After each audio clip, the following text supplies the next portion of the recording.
আজ ৭ই সেপ্টেম্বর ২০২৫ মহিলাদের শক্তির মূল ও দিদির তৈরি তৃণমূল স্লোগানে জমে উঠল এক কর্মী সভা।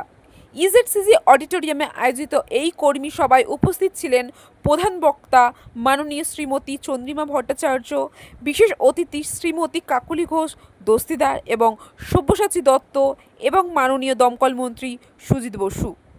মহিলা কর্মীদের উদ্দীপনায় ভরে উঠেছিল সমগ্র সভা এবং বক্তাদের বক্তব্য উঠে এলো মহিলাদের ক্ষমতায়ন, সংগঠনের ঐক্য ও উন্নয়নের প্রতিশ্রুতি।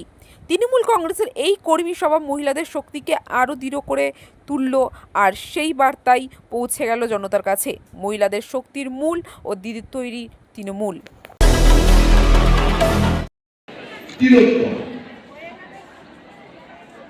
মমতা ব্যানার্জির পুলিশ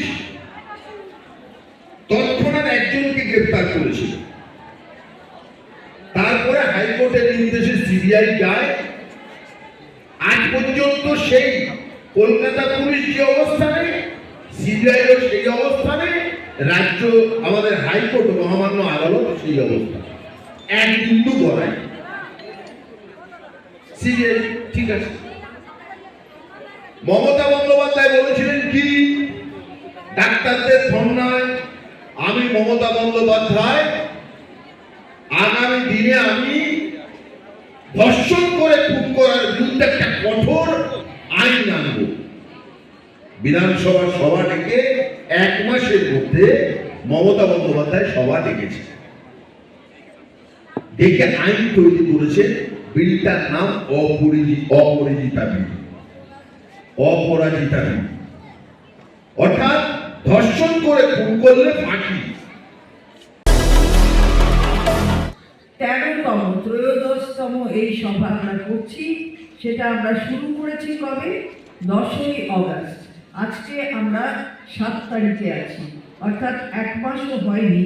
আমাদের 13টি সভা হয়ে গেল। প্রত্যেকটিতেই আমি উপস্থিত হওয়ার চেষ্টা করেছি এবং উপস্থিত হয়েছি। কি বক্তব্য নিয়ে আমাদের এই কর্মী সভা?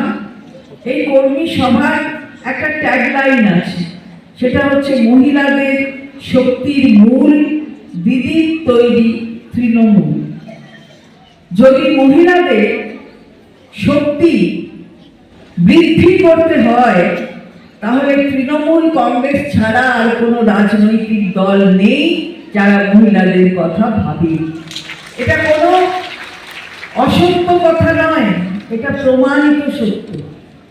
মহিলারা আজও মহিলা দিবস করে 8ই মার্চ। মহিলাদের তার মানে যেগুলো উন্নত দেশ হিসাবে তার এখনো হয়নি, তাই আজও নারী দিবস হয় 8ই মার্চ। আমি বলবো সবাইকে তার জন্য একটা জোরে হাততালি। এখানে ডায়াসে অনেকেই আছেন। প্রথমেই বলে রাখি, সব্যসাচী দত্ত আছেন এখানে, এখানে মিনু চক্রবর্তী অসুস্থ ছিল 3 দিন আগে। আমি জানি হঠাৎ অসুস্থ হয়ে পড়ে, রাত্রিবেলা আমাকে বলে, ডাক্তারের অনুমতি নিয়েও এসছে। আবার এই সম্মেলন উপলক্ষে আবার ডাক্তারের অনুযায়ী পরামর্শ যখন ভর্তি হচ্ছে, সেই জন্য আমি বলেছি বেশি নড়াচড়া করতে না। তারও মাঝে আমি বলবো, ঠিক দুর্গাপুজোর আগে একটা মহিলা কর্মী সম্মেলন হচ্ছে আমাদের বিধানসভায়, আনন্দিত এবং গর্বিত। আমি মনে করি বিশেষ করে মহিলারা সমাজের অগ্রণী এবং আমাদের নেত্রী যিনি, তিনি হচ্ছেন মমতা বন্দ্যোপাধ্যায়, যার নেতৃত্বে আমরা রাজনীতি করি, তিনি আমাদের সকলের নেত্রী। আমরা মনে করি সামনে দুর্গাপুজো আমাদের আছে। সল্টলেক থেকে আমাদের প্রতিনিধি উজ্জ্বল পালের সাথে আমি রিঙ্কি, নিউজ কলকাতা 24।